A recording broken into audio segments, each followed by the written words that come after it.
Salam Sindh, Salam Sindh, Salam Sindh, Salam Sindh, Salam Sindh, Salam Sindh. अस्सलाम वालेकुम and ji good morning मुझे तमाम viewers खे कीअं हो ख़ैरियत सां आहियो ख़ुशि आहियो ज़िंदगियूं कीअं आहिनि कीअं थी आहे तव्हांजी सुबुह आई एम श्योर त जंहिं तरीक़े सां सुबुह असांजी थी आहे तव्हांजी बि किथे न किथे सुबुह ज़रूरु कराची में रहंदड़ माण्हुनि जी किथे न किथे ज़रूरु इफ़ेक्ट थी हूंदी ही छा थी वियो वक़्तु कीअं बदिलजी वियो ज़िंदगी कीअं बदिलजी वई अच्छा इत्तफ़ाक़ आहे अॼु सुबुह जी ॻाल्हि कंदासीं इत्तफ़ाक़ आहे कल्ह राति जो तक़रीबन को 8-9 बजे जो टाइम हो मुंहिंजे ऑफिस खां घर वापसी जो मुंहिंजो टाइम हूंदो आहे त नॉर्मली जेका आसमाननि ते असां लाइटिंग ॾिसंदा आहियूं न थींदी आहे लाइटनिंग थी रही हूंदी आहे ऐं उन टाइम खां पोइ हिकदमि सां ॾाढी तेज़ बारिश थींदी आहे त कल्ह राति हिकु सेकेंड जे लाइ ईअं मुंहिंजे ज़हन में आयो त यार हेतिरी लाइटनिंग थिए पई त छा वाक़ई में बारिश थियण वारी आहे छा थियण वारो आहे कुझु लम्हा गुज़रिया ऐं उन खां पोइ कुझु बूंदाबांदी जो हिकु इफ़ेक्ट हो जेको क़रीब क़रीब आयो असां चयोसीं त जी जेको महीननि खां कराची खे चयो पियो वञे त बारिश ईंदी ऐं उन खां पोइ बूंदाबांदी थी ॻाल्हि ख़तमु थी वेंदी आहे शायदि हे बि ओतिरी ई ॻाल्हि हुई ख़तमु थी वई पर सुबुह जो 7 बजे ताईं जिथे को इम्कान कोन हो ज़िंदगी ॾाढी रवां गदवां हुई ज़िंदगी ॾाढी पुरसुकून हुई ज़िंदगी ॾाढी बिल्कुलु सही तरीक़े सां सही ट्रैक ते हली रही हुई 7:30 बजे जंहिं तरीक़े सां बारिशूं स्टार्ट थियूं आहिनि कराची जे हर इलाइक़े में बारिश ऐं specifically when it comes to site area ऐं तमामु जेको शेरशाह वारो एरिया आहे नाज़िमाबाद इफेक्टेड आहे उहो एरिया त ऑलमोस्ट उन्हनि जी जेके सड़कूं आहिनि जेके तमामु जेके रोड आहिनि उहे रोड ऑलमोस्ट कवर थी चुका आहिनि अंडरपासिस भरिजी चुका आहिनि ही 25 मिंटनि जी बारिश 25 खां 30 मिंटनि जी नॉन स्टॉप तेज़ बारिश ॿुधाई पई वञे जेका सुबुह जो कराची में थी ऐं इन बारिश हिन तरीक़े सां निज़ाम धरम भरम करे छॾियो अच्छा ही त उहा बारिश हुई जेका उन तरफ़ को अधु कलाक जी थी बट बारिशुनि जो सिलसिलो अञा ताईं ख़तमु कोन थियो आहे कराची जे डिफरेंट एरियाज़ में इवन माय हाउस ऑल्सो हींअर ताईं बारिश थी रही आहे हींअर ताईं बारिश जो सिलसिलो केॾीमहिल तेज़ केॾीमहिल हल्को जारी ऐं सारी आहे सुबुह जो जेॾीमहिल मां बि निकितसि पई because V live in Karachi त असां अम्ब्रेला रखी कोन वेंदा आहियूं मलेशिया वांगुरु या ऑस्ट्रेलिया वांगुरु असांजे दरनि ते अम्ब्रेला हैंग कोन हूंदी आहे छो त असांखे ख़बर आहे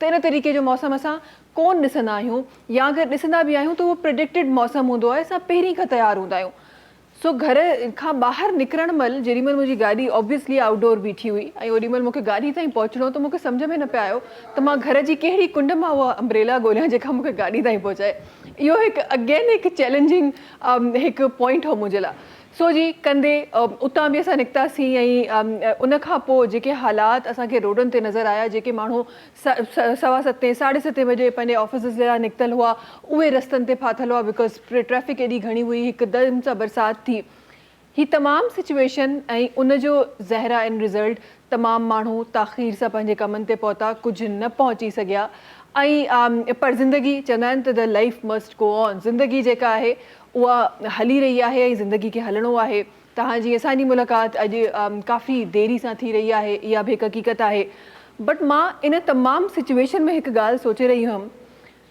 ही सिर्फ़ु तेज़ बारिश आहे एंड एक्चुअल जेका तेज़ बारिश आहे उहा तक़रीबन 25 खां 30 मिंटनि जे दौराने में थी आहे कलाक जी पूरी बारिश कोन थी आहे बिकॉज़ बारिश स्लो बि थी विच में एंड देन अगेन तेज़ थी सो ही सिर्फ़ु उहो टाइम आहे तक़रीबन को अधु कलाक जो जेका तेज़ बारिश पई आहे ऐं असांजे रस्तनि जो इहो हाल आहे ख़ुदा न ख़ास्ता बिकॉज़ चवनि था त जॾहिं क्लाउड बर्स्ट थिए थो त उनखे तव्हां प्रिडिक्ट नथा करे सघो ख़ुदा न ख़ास्ता उहो इन्वायरमेंट जेको हिन वक़्तु असांखे KPK में सवात में असांखे नज़र अची रहियो आहे ख़ुदा न ख़ास्ता उहो क्लाउड बर्स्ट अगरि हिते थियो त ज़िंदगियूं कीअं हूंदियूं ज़िंदगियुनि जा हाल कीअं हूंदा इहो हिकु वॾो सुवालु आहे एंड आई गेस इहो सिर्फ़ु सुवालु ई न असांजे लाइ हिकु वॉर्निंग बि आहे हिकु अलार्मिंग सिचुएशन बि आहे न सिर्फ़ु असांजे इदारनि जे लाइ उहिदेदारनि जे लाइ असांजे पंहिंजे लाइ बि हिकु अलार्मिंग सिचुएशन आहे त असांखे हाणे जेको सुभाणे अचे थो उनखे इन्ही ज़हन सां स्टार्ट कजे त केॾीमहिल का बारिश थी सघे थी प्रोडिक्शन हाणे बारिश जी करणु बिकॉज़ क्लाइमेट चेंज आहे ॾाढो मुश्किल आहे क्लाउड बर्स्ट जिथे नॉर्दर्न एरियाज़ में असांखे नज़र आया आहिनि KPK में सवात में असांखे नज़र आया आहिनि मरी जो जेको असांखे हाल नज़र आयो आहे उहो क्लाउड बर्स्ट हिते बि अची सघे थो जंहिं तरीक़े जी हींअर बारिश थी आहे। सो असां सभिनी खे पंहिंजनि पंहिंजनि जॻहियुनि ते इन अलार्मिंग सिचुएशन खे फेस करिणो आहे ऐं उन सां गॾोगॾु मुंहिंजी रिक्वेस्ट तमामु इदारनि सां बि आहे। कमिश्नर कराची हमेशह जॾहिं बि कुझु थींदो आहे कराची में त हिकदमि सां साम्हूं ईंदा आहिनि मुर्तज़ा वहाब साहब। अॼु हींअर ताईं जी जेका न्यूज़ आहे शायदि मुंहिंजे ऑन एयर अचण खां पोइ न्यूज़ चेंज थी वञे, पर हींअर ताईं जेसि ताईं मां ऑन एयर न आई हुअमि तेसि ताईं रोडनि ते असांखे अहिड़ो को अमलो नज़र कोन आयो जेको माण्हुनि जी हेल्प करे सघनि अदर देन हिकु या ॿ ट्रैफिक पुलिस ऑफिसर। इन खां अलावा असांखे केरु नज़र न आया। त बराए महिरबानी असांजे इदारनि जे लाइ बि जेको कुझु पाकिस्तान जे ॿियनि हिसनि में थियो आहे उहो असां वटि न थिए। असांजे इदारनि खे बि पंहिंजूं अखियूं, पंहिंजा कन ऐं पंहिंजा जेके इंस्ट्रूमेंट्स आहिनि उन्हनि सभिनीनि खे अलर्ट रखिणो पवंदो ताकी ख़ुदा न ख़ास्ता सुभाणे असां कंहिं अहिड़ी शइ जो असां इफ़ेक्ट न थियूं जेके असांजा मुल्क जा ॿिया हिसा थी रहिया आहिनि। शायदि 100% कवर नथा करे सघूं पर पहिरीं खां रेडी थी असां कुझु शयूं ज़रूरु कवर करे सघूं था। अॻियां वधंदे तव्हांखे ॿुधाईंदा हलूं त GFS builders and developers different projects तव्हां सभिनी जे लाइ खणी आयो आहे। सभिनी खां पहिरीं अचूं था DHA फेज़ 1 जहिड़ी प्राइम लोकेशन में क्रीक गोल्ड सेंटर ठही रहियो आहे GFS बिल्डर्स एंड डेवलपर्स जे पारां, जंहिं ते तव्हांखे मिली रहिया आहिनि लग्जरी अपार्टमेंट्स। 3, 4 ऐं 5 कमरनि जा अपार्टमेंट्स आहिनि। डाउन पेमेंट तव्हांखे 20 लख रुपया ॾियणी आहे। मंथली 1 लख रुपयो पे करे तव्हां क्रीक गोल्ड सेंटर में पंहिंजो अपार्टमेंट बुक कराए सघो था। इन सां गॾोगॾु क्रीक गोल्ड सेंटर में तव्हांखे मिली रहिया आहिनि शॉप्स बि। इनिशियली 3.5 लख रुपया पे करणा आहिनि तव्हांखे ऐं मंथली तव्हां 25,000 पे करे क्रीक गोल्ड सेंटर में पंहिंजी शॉप बि बुक कराए सघो था। GFS बिल्डर्स एंड डेवलपर्स तव्हांखे प्रीमियम ब्लॉक बि ॾेई रहियो आहे, हिकु कम्यूनिटी स्टाइल रेजिडेंसी जेका तव्हांखे मिली रही आहे जंहिंमें मौजूदु आहिनि घर ऐं प्लॉट। ॿिन्ही खे हासिलु करण जे लाइ तव्हांखे मंथली 20,000 रुपया ॾियणा आहिनि ऐं तव्हां पंहिंजो घर या पोइ पंहिंजो प्लॉट प्रीमियम ब्लॉक में हासिलु करे सघो था। इन सां गॾोगॾु MTR1 Chase mall Malir cantt जहिड़ो ज़बरदस्त इलाइक़ो उनजे क़रीब खोखरापार मेन रोड ते ठही रहियो आहे। फ्यूचर में सरमायाकारी करण जो हिकु बहितरीनु मौक़ो आहे। जेकॾहिं तव्हां हुन में शॉप बुक कराइणु चाहियो था त इनिशियली तव्हांखे 2 लख रुपया पे करणा आहिनि। मंथली 5,500 रुपया पे करे तव्हां MTR1 चेज़ मॉल में पंहिंजी शॉप बुक कराए सघो था। नॉर्थ सिटी सेंटर में मौजूदु आहिनि सेमी फर्निश्ड अपार्टमेंट जंहिंजे लाइ तव्हांखे डाउन पेमेंट ॾियणी आहे 3 लख रुपया। मंथली सिर्फ़ु ऐं सिर्फ़ु 15,000 रुपया तव्हां पे करे तव्हां पंहिंजे सेमी फर्निश्ड अपार्टमेंट जा मालिक थी सघो था। इन सां गॾोगॾु नॉर्थ सिटी सेंटर में मौजूदु शॉप्स बि आहिनि जंहिंजे लाइ तव्हांखे इनिशियली 2 लख रुपया ॾियणा आहिनि। मंथली 5,000 रुपया पे करे तव्हां नॉर्थ सिटी सेंटर में पंहिंजो शॉप बि बुक कराए सघो था। तमामु projects GFS builders and developers जे बैनर जे हेठां ठही रहिया आहिनि। 5 सालनि जी आसान किस्तुनि में आहिनि। पेमेंट स्केड्यूल फ्लेक्सिबल आहे त अॼु ई वञो पंहिंजो घर, पंहिंजो प्लॉट, पंहिंजो अपार्टमेंट या पोइ पंहिंजो शॉप बुक करायो। टाइम ब्रेक जो आहे, जल्दी सां ब्रेक जी तरफ़ हलूं था वापसि जी। इंशाल्लाह कोशिशि कंदासीं हीउ टाइम शायदि असां कवर न करे सघूं पर जेतिरो टाइम असांखे मिलियो आहे उनखे ख़ूबसूरत गुज़ारे सघूं। तव्हांजे मुंहिंजे फ़ाइदे लाइ हिन प्रोग्राम में पंहिंजे महिमाननि खे बि शामिलु करे सघूं। वक़्तु आहे ब्रेक जो। तव्हां सां मुलाक़ात कयूं था हिन नंढी कमर्शियल ब्रेक खां पोइ। सलाम सिंध सलाम सिंध सलाम सिंध सलाम सिंध सलाम सिंध सलाम सिंध। जी वेलकम बैक। महिमान से असां सां गॾु आहिनि। महिमान जी तरफ़ हलूं था। हिन तरफ़ असां गॾु सभिनी खां पहिरीं जेका पर्सनैलिटी तशरीफ़ फरमा आहे पाण जो तालुक़ जेको आहे उहो पीठ सां आहे। पाण हिकु पीडियट्रिशियन आहिनि ऐं इन सां गॾोगॾु पाण हिकु हॉस्पिटल में हेड ऑफ डिपार्टमेंट जो जेके फ़राइज़ आहिनि उहे बि सर अंजाम ॾेई रहिया आहिनि ऐं पाण जेके आहिनि उहे तमामु जेको हेल्थ नेटवर्क आहे उनखे लीड बि करे रहिया आहिनि। असां सां गॾु डॉक्टर मोहम्मद फरीदुद्दीन साहब आहिनि जेके तशरीफ़ फरमा आहिनि। अस्सलाम वालेकुम। वालेकुम अस्सलाम। कीअं हो? ख़ैरियत सां आहियो? ख़ुशि आहियो? जी अल्हम्दुलिल्लाह बिल्कुल तबीयत ठीक है? जी अल्हम्दुलिल्लाह। जिंदगी की है डॉक्टर साहब? अल्हम्दुलिल्लाह सब खैरियत है, सब ठीक ठाक है अल्हम्दुलिल्लाह। माशाल्लाह माशाल्लाह। कहाँ गुजर आज कैसी गुजरी?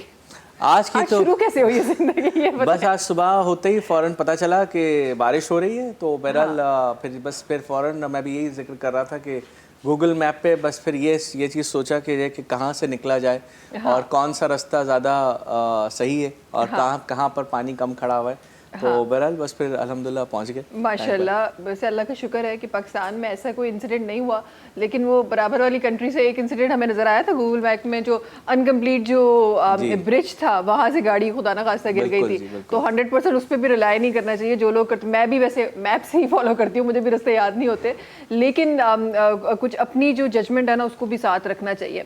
अॻियां वधंदे असां गॾु हिकिड़ी ॿी पर्सनैलिटी तशरीफ़ फरमा है पाण जनाब जेके आहिनि उन जो तालुक़ एजुकेशन सां आहिनि। आहिनि, पाण हिकु प्रोफेसर आहिनि ऐं फिलॉसफी जेके आहे न सिर्फ़ु उहा बल्कि ॿिया जेके डिफरेंट हिस्ट्री जेका आहे ऐं उन सां गॾोगॾु डिफरेंट सब्जेक्ट जेके आहिनि जनाब पाण उहे उनखे ट्रेन करे रहिया आहिनि। गॾोगॾु पाण मेंटल हेल्थ ट्रेनर बि आहिनि, ॿार जी जेका हेल्थ आहे उनजे बारे में बि ट्रेनिंग ॾींदा आहिनि, पढ़ाई ॾींदा आहिनि। असां गॾु प्रोफेसर साजिद हुसैन ख़ास खैली साहब आहिनि जेके तशरीफ़ फरमा आहिनि। अस्सलाम वालेकुम। कीअं हो, ख़ैरियत सां हो, ख़ुशि आहियो? अल्लाह जो शुक्र है, बिल्कुल तबियत ठीक आहे? सब सेट। ज़िंदगी कीअं है?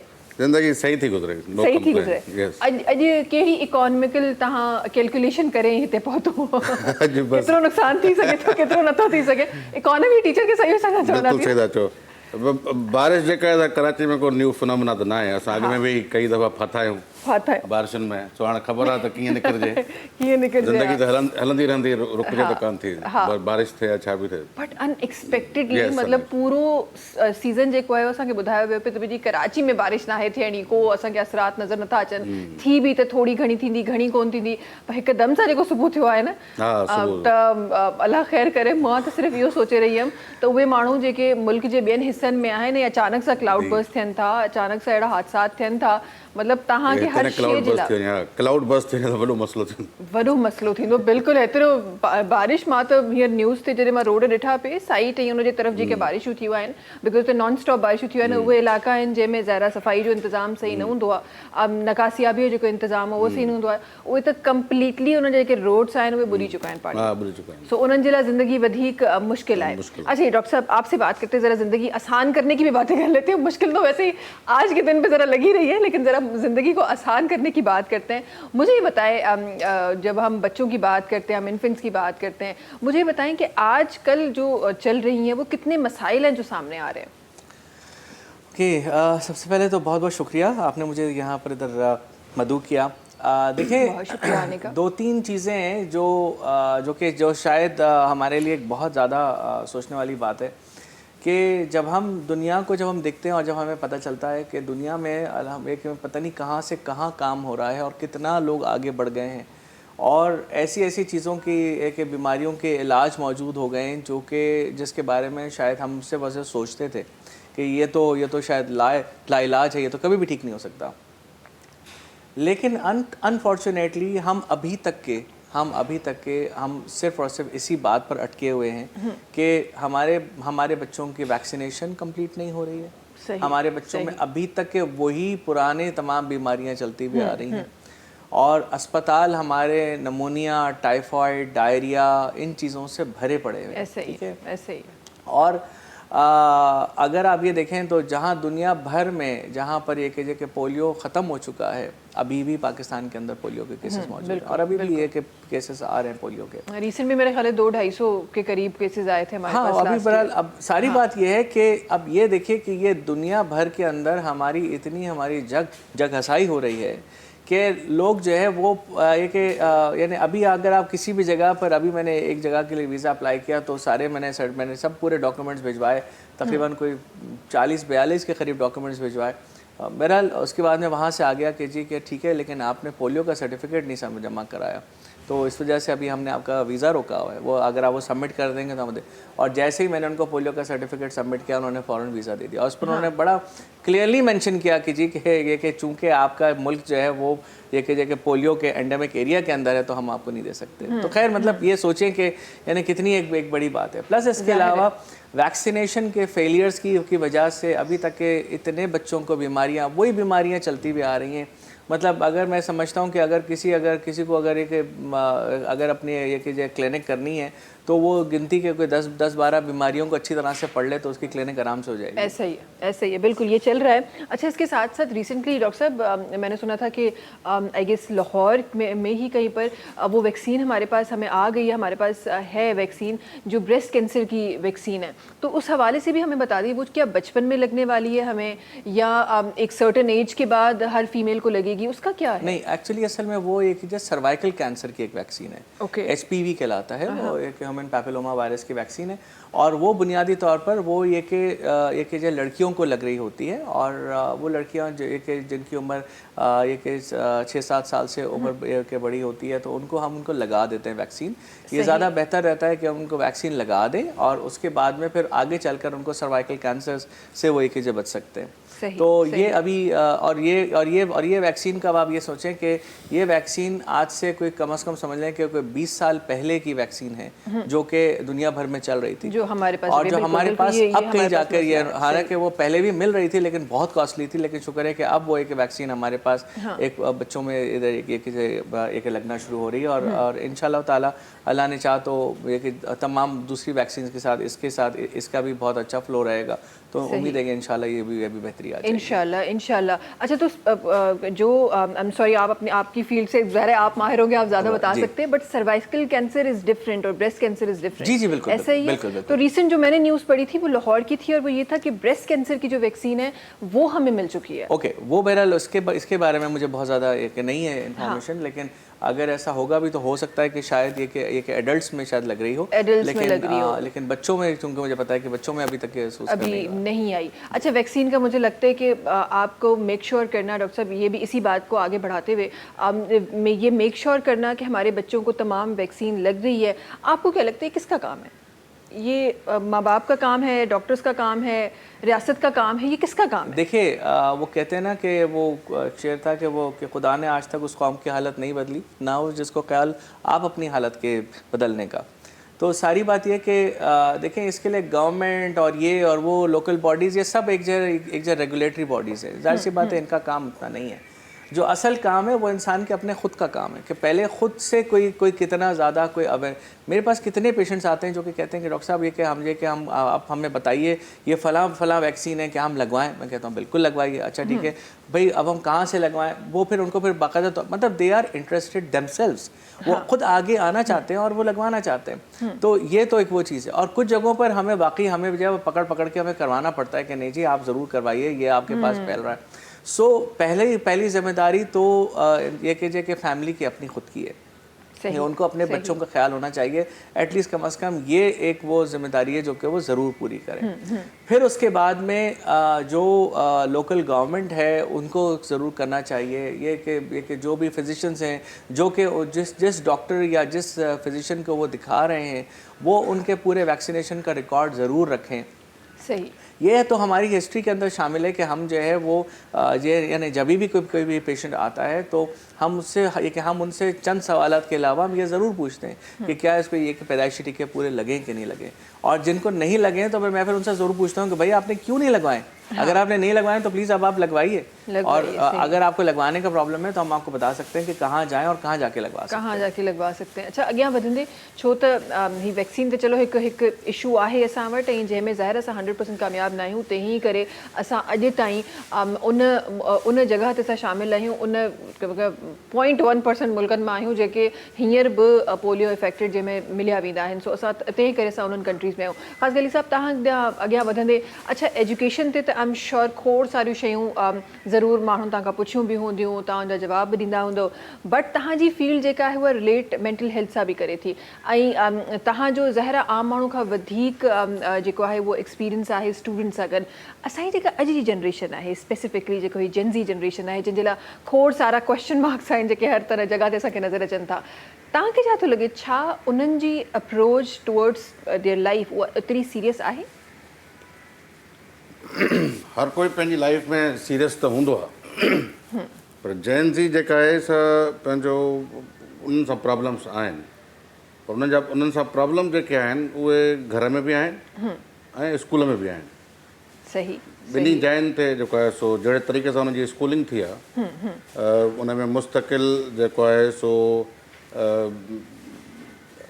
सब्जेक्ट्स, रटाफिकेशन्स, मार्क्स जो प्रेशर, ग्रेड्स जो प्रेशर ऐं हिकिड़ो सर्टेन तरीक़े सां जेका हुनजी स्कूलिंग आहे, घर में पेरेंट्स सां बॉन्ड जो लूज़ थियणु, सोशल मीडिया इन्फ्लुएंस जो वधणु, इन सभिनी जेको आहे सो जेन ज़ी जे करेक्टर खे शेप कयो आहे। सही सही। हाणे हिन जेको आहे सो जनरेशन में वधि ADHD जेको आहे सो हाईएस्ट उन ते जेको ऑर्डर ते आहे। हिन ई जनरेशन में जेको आहे सो नार्सिसिस्टिक पर्सनैलिटी डिसऑर्डर बि आहे ऐं ॿिया बि कई सारा डिप्रेशन वॾी में वॾी जेका आहे हिन जनरेशन सां रियलिटी खां टच में न आहिनि, रियलिटी जो परसेप्शन ई हर कंहिंजो पंहिंजो पंहिंजो आहे। इहो बि जेको आहे सो पेरेंट्स खे वॾा इशूज़ थियनि था पिया जेको आहे सो हिन ॿारनि सां डील करण लाइ। पेरेंट्स में ऐं ॿारनि में पूरो जनरेशन गैप आहे, ईअं कॾहिं बि कोन थियो आहे हमेशह जेको आहे सो जनरेशन गैप ॾाॾे ऐं पोटे जे विच में हूंदो आहे। हा हाणे पीउ ऐं पुट जे विच में बि जनरेशन गैप अची वियो आहे Generation एतिरी gap, तेज़ी ईअं सां जेको आहे। ऐं असां जे हुन में ॿ टे ॿियूं जनरेशन्स बि अची वियूं आहिनि। बिल्कुलु बिल्कुलु जैन अल्फा बि जेका आहे अची वई आहे, अञा हुन खां पोइ बि कुझु चओ त चवंदा बेटा बि हिन ईयर खां जेको ॿार आहिनि उहे बेटा जनरेशन में आहिनि। सही हाणे इंट्रस्टिंग सिचुएशन आहे को वक़्तु हुयो हिस्ट्री जो, छो त मां हिस्ट्री बि पढ़ाईंदो आहियां, जी जी त 1000 साल ताईं को जनरेशन गैप न आहे। मिसाल तौरु 500 BC खां वठी 500 AD ताईं को जनरेशन गैप जेको आहे सो न आहे।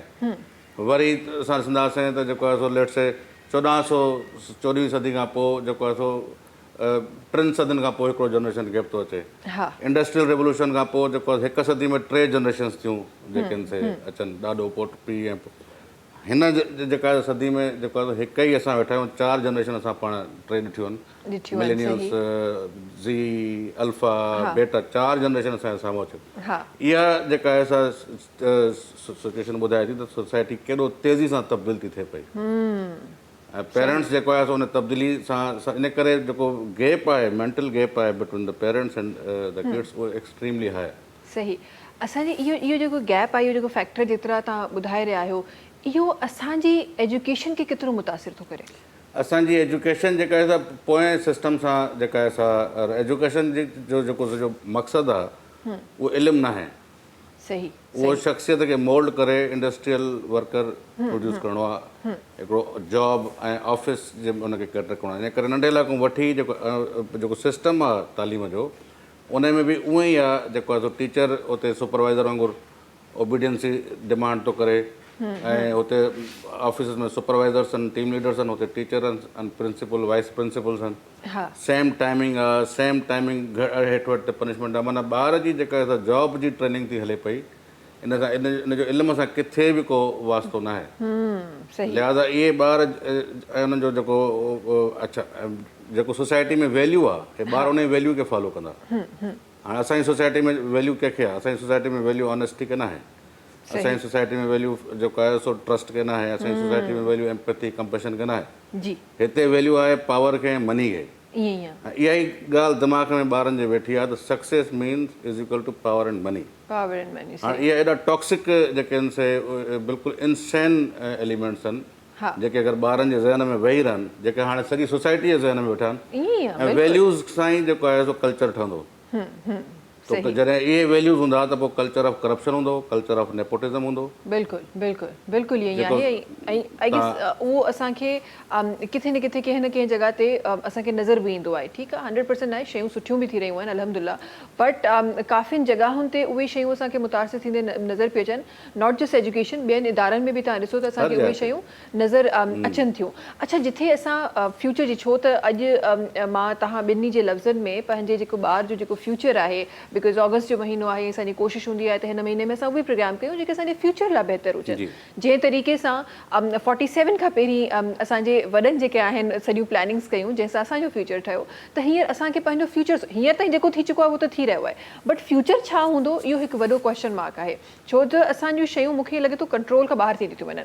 ऐसा ही है डॉक्टर साहब, हम पहले बड़े डिसेंसी के साथ हमारा जो जितने भी हमारे नंबरिंग होती थी वो बड़ी डिसेंसी के साथ होती थी, एरियाज़ बड़ी डिसेंसी के साथ कैटर किए जाते थे। हेल्थ सेक्टर जो है हमारा, उसके लिए अल्हम्दुलिल्लाह भी बहुत बड़ी बड़ी चीज़ें जो हो रही हैं और बहुत अच्छी चीज़ें हो रही हैं, लेकिन सुना ये गया है कि उस टाइम पे हालांकि कि हमारे पास इतनी फैसिलिटीज़ नहीं थी, लेकिन लोग इंटरेस्टेड भी थे और लोग डिसेंट भी थे। ये जो एक डेकोरम हमारे अंदर से चला गया है, आपको लगता है कि ये भी एक रीज़न है हमारा उस डिसेंसी के साथ ना चलने का? मैं आपको एक चीज़ और भी बताऊं कि जैसा कि अभी भाई अभी फरमा रहे थे कि जिस किस्म की जनरेशन्स आ रही हैं, मुझे लगता है कि अगर आप देखें तो शायद मे बी कि मैं अगर सही हूँ तो मुझे ज़रूर बताइएगा कि अगर आप 1970s से लेकर 2025 तक अगर आप देखें तो जितने भी ये जो कि जनरेशन्स के जिनके अंदर जितनी जो कि टर्निंग पॉइंट्स आई हैं वो इन्हीं पिछले 50 साल के अंदर आई है। ठीक है, उससे पहले इतनी तमाम चीज़ें नहीं थी। लेकिन इसका अगर हम एक और ताल्लुक़ ये भी लें कि जितनी ज़्यादा ये कि ईजादात और इनोवेशंस जितनी पिछले 50 साल के अंदर हुई हैं, وہ اس سے پہلے کبھی نہیں رہی. ٹھیک ہے, اب اگر آپ دیکھیں تو وہ جو ہے وہ جو ٹی وی آیا, وہ ٹی وی ایک انتہائی ایک چوڑا سا ایک بڑا سا ٹی وی سے ہوتے ہوتے وہ اب جو ہے وہ اب ایک سمپل, اب ایک چھوٹا سا, اب ایک اسمارٹ فون کے اندر سب کچھ آ گیا. سو کہنے کا مطلب یہ کہ یہ جیسے جیسے چیزیں بڑھتی جا رہی ہیں, جیسے ویسے جنریشنز کے اندر گیپس آنا شروع ہو گئے ہیں. باقی اس کے علاوہ ہاں ہم یہ تمام چیزوں کے ساتھ ہم اپنی مورل ویلیوز کو بھی ہم بہت پیچھے ہم چھوڑ چکے ہیں. اور یہ کہ کچھ جگہوں پر اب جہاں کہیں پر بھی ملتی ہیں کچھ مورل ویلیوز تو بڑا ایک ڈفرینٹ سا لگتا ہے کہ بھئی اچھا یہ ایک ابھی تک انہوں نے اپنی روایت کو برقرار رکھا ہوا ہے, جس کو آج کی جنریشن کہتی ہیں کہ جی کہ آپ تو بہت ہی پرانے خیالات کے ہیں. حالانکہ وہ ڈیسنسیز اور وہ ساری چیزیں وہ سب وہ اسی میں چلتی ہوئی آ رہی ہیں, اور وہ رکھ رکھاؤ اور وہ ایک خاندان کا ایک پورا ایک اٹھان وہ اس کے ساتھ ہی چل رہا ہے. ٹھیک ہے, اور اس کی وجہ سے ایک بہت ہاں ٹھیک ہے وہ ہم بہت ساری باتوں میں ہم بہت بے باک بھی ہو گئے ہیں. ہم بہت ساری باتیں ہم ایک دم سے ہم ایکسٹمپورس ہم بول لیتے ہیں, لیکن شاید کچھ جگہوں پر ہمارے اندر وہ جو شاید ایک ڈیکورم کو مینٹین کرنے والی چیز تھی وہ ہم نہیں کر پا رہے. اچھا مجھے یہ بتائیں, جس طرح آپ یہ جتنی انوویشنز کے بارے میں بتا رہے تھے اور اوور دا ایئرس جتنا کچھ ہم نے دیکھا ہے اور جتنی ساری چیزیں ہو رہی ہیں اچھی ہو, بے شک اس میں کوئی دو راہیں نہیں ہیں, یہ بالکل اچھی ہو رہی ہیں. اس کے ساتھ ساتھ جیسے جیسے انوویشنز آتی گئی ویسے ویسے ہم نے دیکھا گیا, ہم دیکھتے گئے ویکسینز بھی بڑی آتی گئیں, ہم دیکھتے گئے بیماریوں کی بھی اویئرنیس ہمیں. یہ ذرا ایک بحث ہے جو ابھی تک جس کے لیے ہمیں پتہ نہیں ہے, کیا ہم زیادہ اویئر ہو گئے ٹورڈز بیماری اور سب کچھ, یا یہ بیماریاں جو تھیں یہ اب آ گئی ہیں کیونکہ ہمارا لائف اسٹائل چینج ہو گیا, ہماری چیزیں چینج ہو گئی, یہ کیا ہوا یہ؟ نہیں, اس میں تھوڑی سی ایک چیز میں ذرا I'm sorry, اس میں مجھے آپ کو تھوڑا سا میں آپ کو ایک ڈائریکٹ کروں گا ایک چیز کی طرف, اور وہ یہ کہ یہ اصل میں نا یہ کہ جیسے جیسے وقت بڑھتا گیا ہے, اب میں نے آپ کو جیسے بتایا کہ ابھی بھی ہم جو ہے وہ دنیا سے بہت بہت پیچھے ہیں, ہمارے پاس بہت ساری چیزیں ہمارے پاس اب تک کے نہیں ہیں. ٹھیک ہے, اسی سلسلے میں جیسا کہ جس کی وجہ سے میں آج شاید یہاں پر زیادہ میں آج بات بھی کرنے آیا تھا, میں ایک خاص ایک جو ہے بیماری ہے جس کا نام ہے سسٹک فائبروسس. ٹھیک ہے, میں اس کے اوپر کام کر رہا ہوں. یہ ایک جینیٹک ڈیزیز ہے. ٹھیک ہے, اور جینیٹک ڈیزیز جو ہے یہ بالکل خاندان کے اندر ہو رہی ہوتی ہے. ماں اپنی طرف سے ایک جین لے کر آئی, باپ اپنی طرف سے ایک جین لے کر آیا, اور پھر بچے میں وہ چیز ایکسپریس ہو گئی.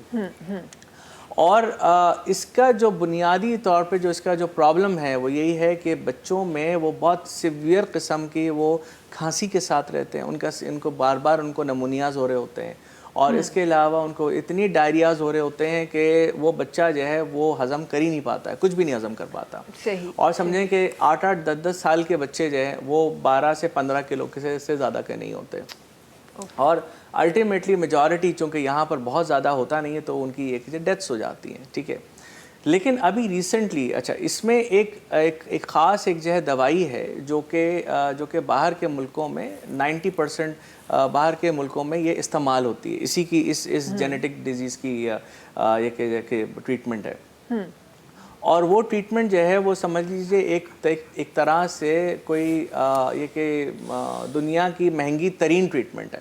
ٹھیک ہے, اور اگر میں آپ کو یہ بتاؤں تو بس آپ اس سے آپ اندازہ لگا لیں, تقریباً ایک مریض کا جو علاج ہے تقریباً 9 کروڑ روپے کا ایک علاج ہے جو کہ ایک سال کا, اور مہینے کا تقریباً 85 لاکھ روپے کا ہے, اور روز کا اگر آپ حساب لگائیں تو تقریباً 3 لاکھ روپے روز کا, کوئی بھی افورڈ نہیں کر سکتا. صحیح. لیکن بہرحال الحمدللہ وہ اس بیماری کے لیے, اس سسٹک فائبروسس کے لیے ہم نے وہ اس کی جو یہ دوائی تھی وہ ہم نے پاکستان میں پہلی دفعہ انڈس ہاسپٹل نے اس کو جو ہے وہ اپنے پاس منگوایا, اور الحمدللہ ابھی تک کہ ہم جو ہے تقریباً 51 مریضوں کو ہم یہ دوائی دے رہے ہیں پچھلے 3 مہینے سے.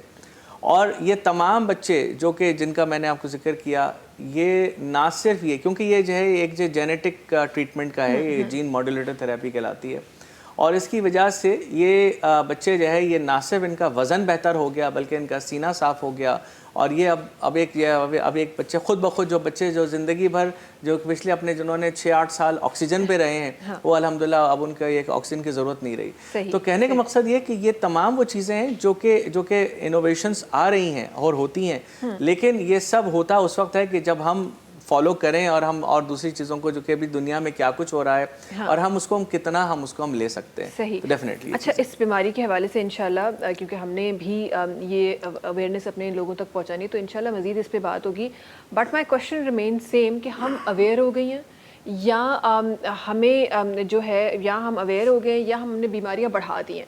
یہ ہم کہاں یہ ہو رہا ہے جہاں پہ ہمیں بیماریاں اتنی زیادہ نظر آئی اچانک سے. پہلے ہم سنتے تھے کہ کسی کو کینسر ہے, آج کل کینسر کامن ہو گیا ہے. ڈائبٹیز کسی کو, کوئی بڑے بزرگ کو, آج بچوں میں ڈائبٹیز ہے. تو کیا یہ ہوا کیا ہے؟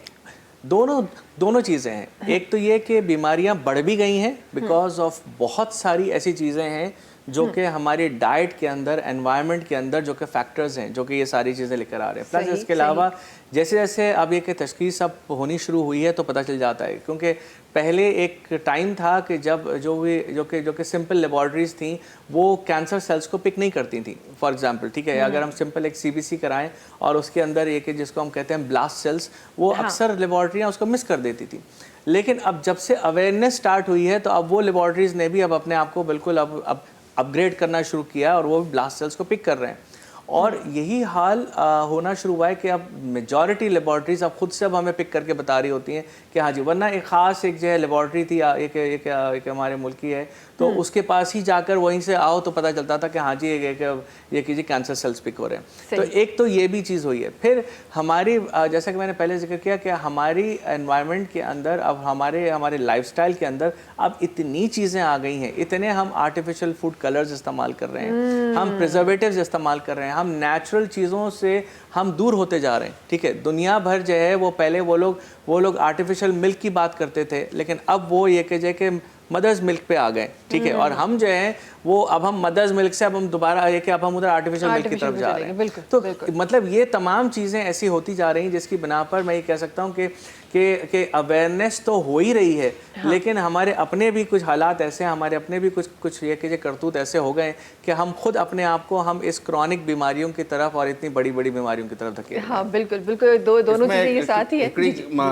ॻाल्हि कंदुसि, बीमारी वधण जी जेका ॻाल्हि आहे जी, उन जा बियोलॉजिकल कंडीशंस पंहिंजी जाइ ते हूंदा, पर मेनली उन जा मेंटल कंडीशंस आहिनि. स्ट्रेस जेको आहे सो इन जेको आहे तमामु वॾो रोल प्ले थो करे तव्हांजे बॉडी जे फंक्शन्स में.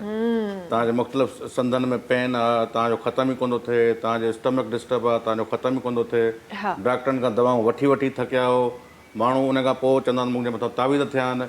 असल में उनजो स्ट्रेस आहे, उनजो मेंटल डिसऑर्डर आहे, जंहिंजे करे उन्हनि खे मुख़्तलिफ़ जॻहियुनि ते बॉडी जेका आहे ट्रामा ऐं उनखे पेन खे स्टोर थी करे छॾे. जेसि ताईं उतां कोन निकिरंदो तेसि ताईं जेको आहे सो उन लाइ फिज़िकल एक्सरसाइज़ प्लस जेको आहे सो थेरापी सां जेको आहे हा गॾु हलणु खपनि. ऐं इनशाला उहे तमामु शयूं प्रोग्राम में मूंखे इनशाला वक़्तु घटि आहे बिकॉज़ अॼु बारिश जे करे असां लेट ॾाढो आया आहियूं, पर मां कोशिशि कंदमि त उन मेंटल हेल्थ खे मज़ीद बहितर बनाइण जे लाइ असां कहिड़ियूं उहे एक्टिविटीज़ आहिनि जेके असांजा ॿार करे सघनि था, बिकॉज़ ही हिन वक़्तु जूं ज़रूरत आहिनि. छो त तव्हां त सिर्फ़ु उन स्ट्रेस ताईं कयो पिया, बट असां जॾहिं डिप्रेशन जे पीक लेवल ताईं बि पहुची था वञूं तॾहिं बि माण्हू उनखे सीरियस न वठंदा आहिनि. माण्हू उनखे चवंदा आहिनि फलां तावीज़ करे छॾियो, फलां कुझु करे छॾियो, ऐं उनखे उन तरीक़े सां ट्रीट करे रहिया हूंदा आहिनि. सो इनिशियल जेका आहे इनिशियल पॉइंट ते तव्हांखे कीअं उनखे ट्रीट करणु खपे, इनशाला उनजे बारे में ज़रूरु ॻाल्हाईंदासीं. पर जल्दी सां हिकु ब्रेक जी तरफ़ हलूं था नाज़रीन. वक़्तु आहे ब्रेक जो. तव्हां सां मुलाक़ात कयूं था नंढी कमर्शियल ब्रेक खां पोइ. सलाम सिंध सलाम सिंध सलाम सिंध सलाम सिंध सलाम सिंध सलाम सिंध. जी वेलकम बैक. अच्छा जी, खोड़ सारी शयुनि ते प्रोग्राम में ॻाल्हि हली रही आहे, पर जीअं मां स्टार्टिंग में चयो त मेंटल हेल्थ जेको आहे उहो इलाही हिकु सेंसिटिव टॉपिक आहे जंहिं ते कमु बि थी रहियो आहे. आहिस्ते आहिस्ते अवेयरनेस अची रही आहे, माण्हू उन ते कमु करे रहिया आहिनि. अच्छा, जॾहिं बि असां मेंटल हेल्थ जी ॻाल्हि कंदा आहियूं माण्हू खे सिर्फ़ु जेके ज़हनी बीमारियूं आहिनि न सिर्फ़ु उहे नज़र ईंदियूं आहिनि, जेके तव्हांजा फिज़िकल सोशल जेके इम्पैक्ट तव्हांजे मेंटल हेल्थ ते पई रहिया हूंदा आहिनि, माण्हू उन जे बारे में न सोचींदा आहिनि.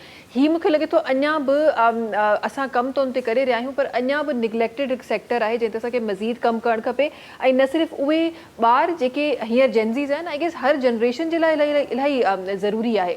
अच्छा, जॾहिं मेंटल हेल्थ जी ॻाल्हि अचे थी ऐं उनखे हेल्दी मेंटल हेल्थ खे वधीक हेल्दी करण जी ॻाल्हि अचे थी, मूंखे ॿुधायो कीअं कजे. स्ट्रेस घणो आहे, एंज़ाइटी घणी आहे, जनरेशन गैप घणो अची वियो आहे, कॉम्पिटिशन ॾाढो घणो आहे, कीअं हुन में पंहिंजी लाइफ खे हेल्दी ठाहिजे. असल में जैन ज़ी जी तव्हां ॻाल्हि कई न, हाणे जैन ज़ी या वाइट जनरेशन आहे जंहिंखे मेंटल हेल्थ जे बारे में ख़बर आहे. हा हा सम्झो इहा इहो क्रेडिट ॾियणो पवंदो हिन जनरेशन खे बाक़ी ॿिया के वेचारे को बि क्रेडिट न ॾियो इहो हिकिड़ो क्रेडिट ॾियणो पवंदो आहे उहो टर्म्स बि इस्तेमालु कंदा आहिनि मां हिन मसइले में आहियां मां हिन मसइले में आहियां उहो सॼो जेको आहे सो त मतिलबु आहे त इहा जनरेशन जेका आहे सा अवेयर रहे थी इहा बहितर जेका सा सूरत हाल आहे असांजो घणो फोकस जेको आहे सो हेल्थ जे हवाले सां फिज़िकल हेल्थ ते हूंदो आहे हा मेंटल हेल्थ खे असां जेको आहे सो हुन में न खणंदा आहियूं असां ॿियो टेबू आहे जेको आहे मां चवां त मां ज़हनी तौर ते परेशान आहियां त माना मां ॼण कमज़ोरी थो शो कयां बिल्कुलु मां नज़लो ज़ुकाम में पेट जे सूर में सभिनी खे दाऊं कंदो थो तव्हां त मूं वटि आहे पर जॾहिं ज़हनी तौर ते परेशान थियां थो त कोई बि जेको आहे सो माना माण्हू हुनखे हो था सम्झनि ऐं हिन ते डिस्कस करणु ॻाल्हाइणु जेको आहे सो ॿियो असां वटि हाणे हर माण्हू ॻाल्हाइण लाइ वेठो आहे ॿुधण लाइ कोई बि कोन्हे इहो बि हिकिड़ो इशू आहे यस हे जेके मेंटल हेल्थ जो इशू जेको वधे थो पियो इहो बेसिकली सॼो सोशो इकोनॉमिक कंडीशन सां हुनजो तालुक़ु आहे असां हुनखे हटी करे इंडिविजुअल त ब्लेम नथा करे सघूं सही त साईं अगरि परेशान आहे त उहो साईं जी ग़लती आहे न साईं हालात खां थो गुज़रे पियो साईं नंढपण खां वठी जेके जिन ह्यूमन कंडीशन्स में गुज़रियो आहे उहे उन्हनि खे छा जेको आहे सो ॾिनो अथनि जंहिंमें पंहिंजे पोटेंशियल थो पुॼी सघे सही सो living organisms like all living organisms जेके बि आहिनि उहे प्लांट हुजनि एनिमल्स हुजनि उन्हनि जो मक़सदु इंक्लूडिंग ह्यूमन्स उनजो मक़सदु हिकिड़ो ई आहे त उहो पंहिंजे फुल पोटेंशियल ते पुॼनि सही सही त जेको आहे सो को अगरि को ॿिज आहे त उन में वण जो पोटेंशियल मौजूदु आहे अगरि को चूज़ो आहे त उन में वॾे जेको आहे सो कुकड़ जो को पोटेंशियल मौजूदु आहे विथ आल अगरि को लॉइन कप आहे त उनखे उनजे अंदरि जेको आहे शींहं जो पोटेंशियल मौजूदु आहे हा सेम इंसान जो बि हिकिड़ो पंहिंजो जेको आहे सो हर 7 अरब माण्हुनि जो पंहिंजो हिकिड़ो अलॻि इंडिविजुअल पोटेंशियल आहे जीअं हुननि खे कंडीशन्स खपंदा आहिनि वणनि खे सिज खपे हवा खपे खाद खपे जंहिंमें उहो हुनखे कंडीशन्स मिलंदियूं त उहो पंहिंजे पोटेंशियल ते पुॼंदो सिमिलरली इंसान खे हुनजा कंडीशन्स मिलंदा त हू पंहिंजे फुल पोटेंशियल ते पुॼंदो दिस इज़ वेरी इम्पॉर्टेंट इहा ॻाल्हि माण्हू सम्झी कोन सघंदा आहिनि बट इन्वायरमेंट तव्हां ते केतिरो इम्पैक्ट करे थो तव्हां सोचे बि नथा सघो मेन मसइलो ई जेको आहे सो नर्चरिंग जो आहे पेरेंटिंग जो आहे सोसाइटी जो आहे ऐं 30% इंडिविजुअल जीन जो आहे मिसाल जेको हू जीन खणी आयो आहे हाणे मेंटल हेल्थ में 3 कंपोनेंट अहम आहिनि तव्हांजी सोसाइटी जंहिंमें तव्हांजी नर्चरिंग थिए थी तव्हांजी पेरेंटिंग ऐं प्लस में तव्हांजो जेनेटिक जेको आहे सो उहो अगरि लेट से तव्हां वटि वीक जीन आहे पर तव्हांजी पेरेंटिंग ऐं नर्चरिंग स्ट्रॉन्ग आहे त तव्हां बची वेंदव ठीकु आहे अगरि तव्हां वीक जीन आहे त तव्हां ईअं हज़ारे माण्हू जेके आहिनि सही आहिनि हेल्दी आहिनि अगरि उन इन में 2 कंपोनेंट अगरि हिकिड़े पासे ॾे थियनि था न लेट से अगरि तव्हांजी जीन जेका स्ट्रॉन्ग आहे पर तव्हांजी नर्चरिंग एंड पेरेंटिंग सही न आहे त तव्हां जेको आहे सो मेंटली डिस्टर्ब रहंदव सही सो अहिड़े तरीक़े सां जेको अगरि पेरेंटिंग वीक आहे मतिलबु तव्हां सम्झो न अगरि 2 कंपोनेंट जेको आहे हिकिड़े पासे ते वेंदा त पंहिंजो असां वटि न को कंडीशन्स आहिनि नर्चरिंग जूं असां वटि न को जेको आहे सो पेरेंटिंग आहे सम्झ वारी छो त पेरेंट्स पाण जिन माहौल मां गुज़री आया आहिनि ओड़े ई तरीक़े सां ॿारनि जी परवरिश था कनि कोई सम्झे थो त मार ज़बरदस्त आहे कोई सम्झे थो सख़्ती ज़बरदस्त आहे कोई सम्झे थो त जेको आहे सो हिन जे मथां तनक़ीद कजी रहिजे ॿारनि जे मथां कोई चवंदा बसि ॾियोनि का शइ हुननि खे डिनाए न कयोनि त जीअं कंहिं शइ जी कमी जो अहसासु न थिए उहा बि जेका आहे सा ॿारनि लाइ उहो आहे सो बेसिकली पेरेंटिंग जो बि जेको आहे सो हिन में पंहिंजो वॾो मसइलो आहे ऐं सोसाइटी जो बि उहो आहे ऐं जिथे तव्हां वेंदव उते उन ॿार खे एप्रिशिएट कंदो जेको कॉम्पिटेटिव हुजे जेको ज़िद्दी हुजे जेको जंहिं वटि स्टुपिडिटी जो लेवल जो कॉन्फिडेंस हुजे सम्झो इहे शयूं वैल्यूड कयूं थियूं वञनि जॾहिं सोसाइटी में वैल्यू उहे शयूं कयूं वेंदियूं जंहिंमें उन ते ऑटोमेटिकली पोइ नार्सिस्ट निकिरंदा बिल्कुलु अच्छा ह्यूमन कंडीशन्स अगरि तव्हांखे नथियूं मिलनि मतिलबु के पोइ इंसान खे ज़िंदगी सां प्यार बि न आहे असांजा जेके 3 मेन मसइला आहिनि हिकिड़ो नार्सिज़म आहे ॿियो जेको आहे सो नेक्रोफिलिज़म आहे ऐं टियों जेको आहे सो अटैचमेंट आहे इंसेस्टस अटैचमेंट आहे जेके असां ज़िंदगी में का न का कमज़ोरी ठाहे वठूं त हीअ मुंहिंजी कमज़ोरी आहे हिन खां बग़ैर मां कोन थो रही सघां इहा मोहबत वारी ॻाल्हि वरी इन में अची थी वञे जेको आहे हुन खां सवाइ मां रही कोन थो सघां इहे अटैचमेंट जे हुन में जेको आहे सो इहे 3 मर्ज़ जेके आहिनि मैक्रो लेवल ते इन जे अंदरि जेको आहे सो हुन जे कॉम्बिनेशन सां हज़ारे जेको आहे सो मेंटल स्ट्रेसिस जेके आहिनि से पैदा थियनि थियूं। पैदा थियनि था, बिल्कुलु। अच्छा, हिते तव्हां जीअं ॻाल्हि कई त असांजे जेके जेंज़ीज़ आहिनि उहे मज़ीद अवेयर आहिनि या इन में बिल्कुलु हक़ीक़त आहे इन में का, ऐं ज़ाहिर आहे उन खां पोइ जेका जनरेशन अल्फ़ा जेका अॼु स्कूल्स में आहे सुभाणे कॉलेजिस में हूंदी, यूनिवर्सिटीज़ में हूंदी, ज़ाहिर आहे उहा उन खां वधीक अवेयर हूंदी, त इन में को शक न आहे त उहे जेंज़ीज़ खां जेके जनरेशन अचनि पियूं उहे इलाही एडवांस जनरेशन्स आहिनि, इहो बिल्कुलु हक़ीक़त आहे।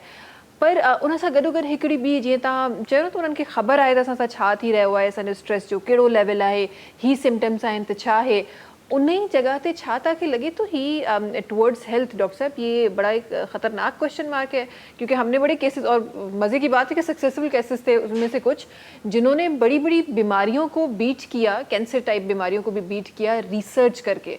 तो आपको लगता है कि ये एक ख़तरे की अलामत है या अच्छी अलामत है कि हम गूगल डॉक्टर बन गए, हमें पता है कि हमारे साथ क्या हो रहा है, हमें क्या करना है क्या नहीं करना, और हम डॉक्टर्स के पास नहीं जा रहे?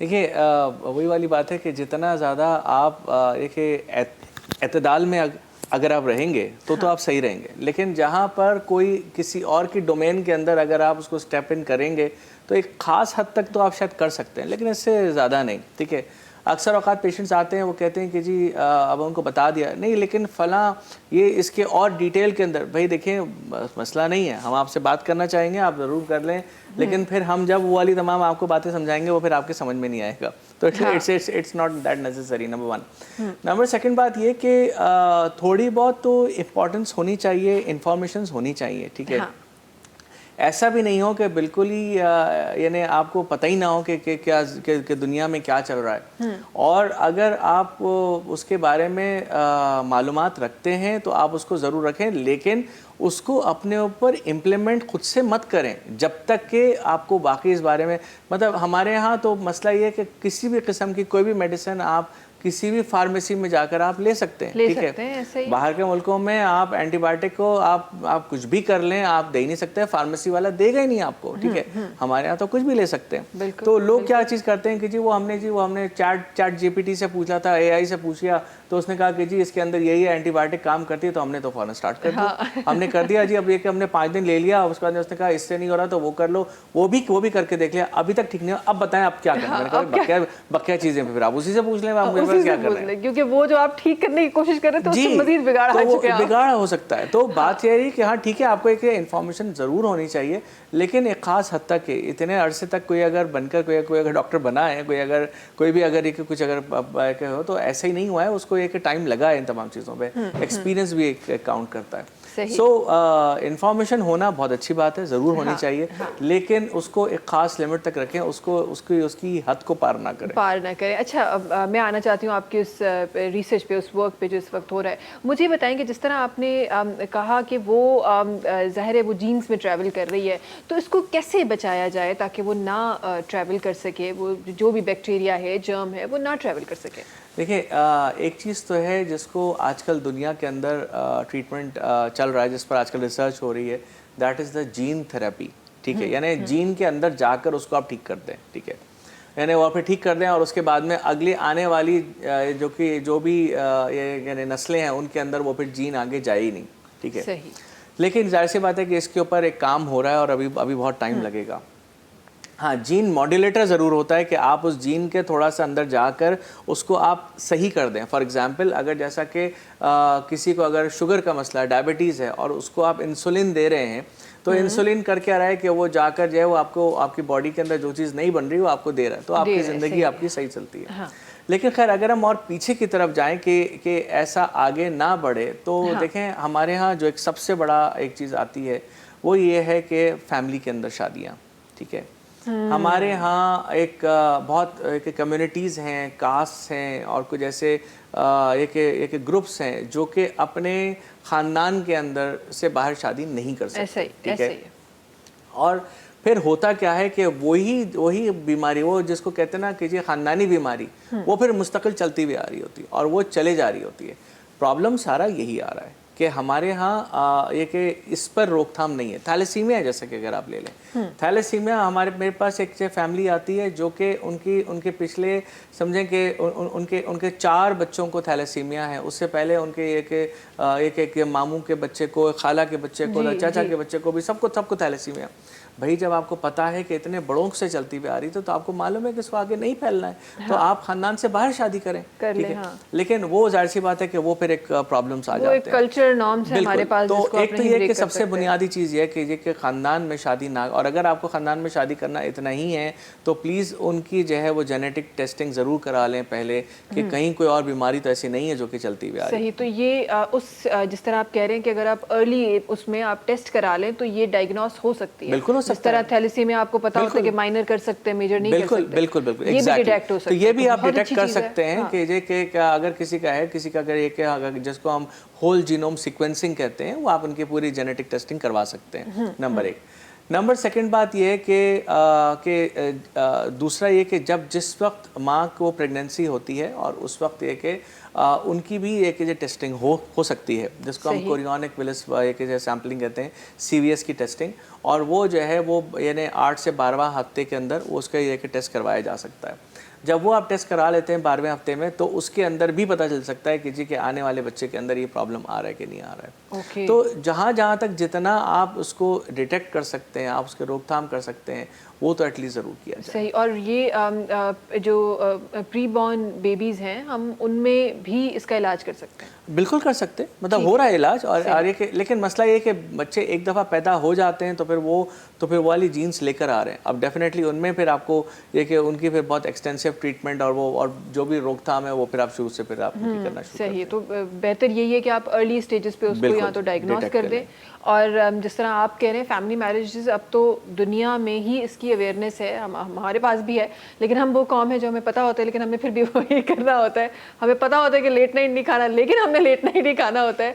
तो हम लिटरली वो कौम है कि जिनको सारे पता है कि नुकसानात क्या है, लेकिन फिर भी हम वही चीज़ें करते हैं। और ये मूंखे लगे तो पावर जो है वो जेनजीस का ही स्टार्ट थियो, जो मिलेनियल्स वरी भी थोड़ा सा मुझे ख्याल में थोड़ा सा इन मामले में थोड़ा सा वरी भी अकलमंद आहिनि। सही जी। असल में जो है सो इंसान सां एंजाइटी जेका है न उहा इनहेरेंट आहे हुन करेक्टर में। उहा जेके भी असां इंसान आहियूं उन में एंजाइटी जेका आहे सा इनहेरेंट आहे। सही। हाणे उन एंजाइटी खे कोपिंग करण ज़िंदगी जो नालो आहे। तव्हां पंहिंजे तरीक़े सां पंहिंजी एंजाइटी खे कोप था कयो। डॉक्टर साहब पंहिंजे तरीक़े सां पंहिंजी एंजाइटी खे प्रोडक्टिवली कोप थो करे, माण्हुनि जी ख़िदमत थो करे। असां पंहिंजे तरीक़े सां कयूं था। के माण्हू हुनखे अनप्रोडक्टिवली था कनि, कंज़प्शन सां, ओवर ईटिंग सां, ओवर व्यूइंग सां, मुस्तक़िल TV ते लॻा पिया आहिनि, जेका बिंज व्यूइंग जेका असां लॻी पई आहे, रील्स पिया था ॾिसनि। सम्झो हर इंसान जेको आहे सो ॿार हुजे या वॾो हुजे या नंढो हुजे, उहो एंजाइटी खां गुज़रे पियो थो। सही सही। हाणे हुनखे कोई कंडीशंस खपनि जंहिंमें हू पंहिंजी एंजाइटी खे जेको आहे सो मुंहुं ॾेई सघे। ऐं उन में अनफॉर्चुनेटली जेको आहे सो माण्हू जो जेको कल्चर थो वधे उहो कंज़प्शन जो। मां जेतिरो कंज़्यूम कंदुसि एवरीथिंग, उन में हीअ रिलेशनशिप बि शामिल आहिनि, उन में प्रोडक्ट्स बि शामिल आहिनि, उन में खाधो पीतो बि शामिल आहे, गाॾियूं, जॉब्स, एवरीथिंग। जेतिरो ट्रेवलिंग, टूअर्स, जेतिरो कंज़्यूम कंदुमि ओतिरो ॼण मां पंहिंजे पाण खे एंजाइटी खां ॿाहिरि थो सम्झां। हिकिड़े लम्हे लाइ बि मां चुप वेहंदुसि, मूंखे एंजाइटी थी वठे। हिकिड़े लम्हे लाइ बि मां पंहिंजे पाण खे बोर थियणु जेको आहे सो उहो नथो ॾियां। इहो छाजे करे? त जीअं ई तव्हां वेहो था त तव्हांखे ज़िंदगीअ जा सवाल था अचनि। उहो उन्हनि खे झटकण लाइ तव्हांखे दिमाग़ में कढणु का न का शइ जेका तव्हां रील्स खोले वेही था रहो। इन्हनि शयुनि खे ॾिसी इहे जेके बि टेक्नोलॉजी जेका आई आहे न, उहा इन्हनि शयुनि खे जेका आहे, इन्हनि शयुनि असां में एंजाइटी पैदा न कई आहे। इहे बेसिकली असां इनहेरेंट एंजाइटी खे कोपिंग लाइ जेको आहे सो इहे शयूं आहिनि। छो त इन्हनि शयुनि जो मॉडल बीठो आहे मैक्सिमम कंज़प्शन सां। त मां जेका बि प्रोडक्ट ठाहींदुसि मार्केट में जेका ह्यूमन एंजाइटी खे कोप करे, त उहा मुंहिंजी जेका आहे कामयाबु वेंदी। उहा उन लाइ सही हुजे या न हुजे उहो मुंहिंजो मसइलो न आहे, उहो कंज़्यूमर पाण ॾिसे। फास्ट फूड वारा रेस्टोरेंट हलंदा पिया, तव्हां केतिरो खाइणो आहे उहो तव्हांखे ख़बर आहे। माण्हू कॾहिं कॾहिं त टेस्ट लखाई सघे थो, पर हुननि जे अंदरि एॾा एडिक्टिव्स आहिनि, उहे ॿारनि जो टेस्ट ई उन ते आर्टिफिशियल फ्लेवर्स डेवलप करे छॾींदा आहिनि। हाणे तव्हां घर में पचाए खारायो त उहा हुनखे वणे ई कोन थो, जेसि ताईं उहा छो त साल्ट ऐं शुगर जेका आहे उहे था जेका हुननि क्वांटिटी रखी आहे, चिप्स में साल्ट ऐं कोल्ड ड्रिंक में शुगर, ऐं उहा एडिक्टिव आहे, नेचर एडिक्टिव आहे।